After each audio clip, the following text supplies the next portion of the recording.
everyone, welcome to my YouTube channel. In today's video, I'm going to be sharing with you some tips on how you can address anxiety and social anxiety. If you are a girl out there and you are struggling with social anxiety and you are struggling with being able to express yourself and accept yourself, and you feel a lot of difficulty sharing with people your opinions, your thoughts, and who you actually are as a person. Firstly, I would like to say that this is a very common struggle with people, not just females, but with everyone in the world. And it usually stems from having a weak identity in the first place. If you have grown up with a family that invalidates you, that rejects you, has neglected your emotions, does not encourage you to speak up and share your thoughts and ideas in the family, this will unfortunately carry over to how you show up in the world, how well you are able to make friends and to express yourself. Unfortunately, we can't change the family environment that we're growing up in or that we have grown up in. But we can change ourselves at any moment in any time. We just need to choose differently. Tip number one that I can share with you is to have complete and total self-acceptance. Accept that you are struggling with this problem. Release all shame and guilt that you may be experiencing because you are experiencing fear and social anxiety in situations. Without self-acceptance, it's very difficult to tackle this in order to overcome the social anxiety.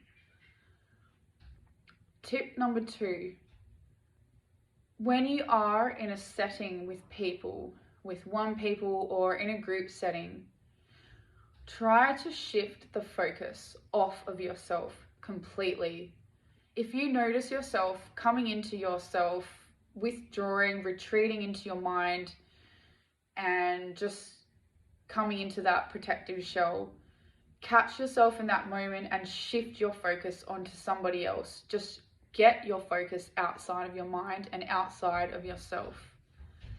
The next tip that I can give you, practice being vulnerable. Vulnerability takes courage. And if you've already decided to accept yourself completely, learn to take risks when you are in a setting with people. Your inner critic may tell you not to, may tell you that you're stupid or what you have to say doesn't matter. If you can learn to become a witness to your own mind, so you may be hearing those thoughts in your mind, but actually realize that those are just thoughts. We are more than our thoughts. We have control over our thoughts. If you can come into a position where you can be okay that those thoughts came along and just accept them and choose to do something different anyway.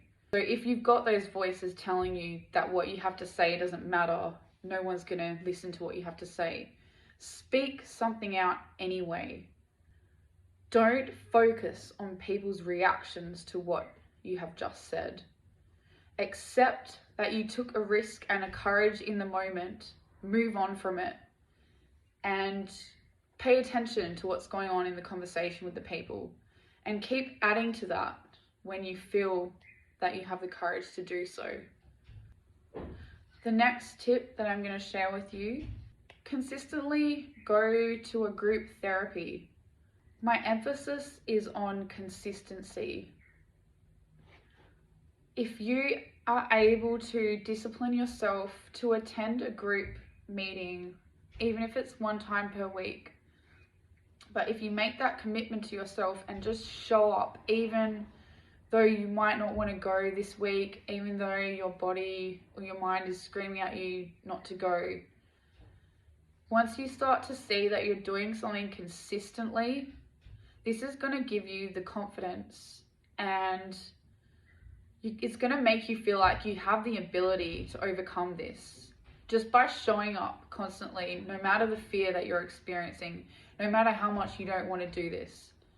By proving to yourself that you are doing it anyway is going to help increase your self-esteem and to give you that confidence and courage that you need, that you are actually able and capable to overcome this. The next tip that I can give you, take some activities, create some new goals throughout your week that involve speaking out in front of people, approaching strangers, and sharing little bits of information about yourself with someone new. You can set a few of these goals each week, and again, it's about doing them rather than focusing on the analysis paralysis and procrastinating. You're always going to get negative thoughts telling you not to do this. Oh, I can't be bothered doing this. Your mind is always going to try to talk you out of these types of things. But once you start seeing yourself achieving these small steps and actually doing them, you're going to feel really good afterwards, and it's going to make you want to continue and trying to take risks for bigger goals and to do more things in the future. So those are some of the tips I have for anyone out there struggling with social anxiety and anxiety in general, and I hope that they will help you. Just to summarize, it's all about self-acceptance and a willingness to accept that you are struggling with this problem and put a solution in place, an action plan, step by step, starting off with small steps and actually showing up and completing these small, simple steps. This will give you the progress that you need and the confidence that you need to be able to come out of this and overcome this problem.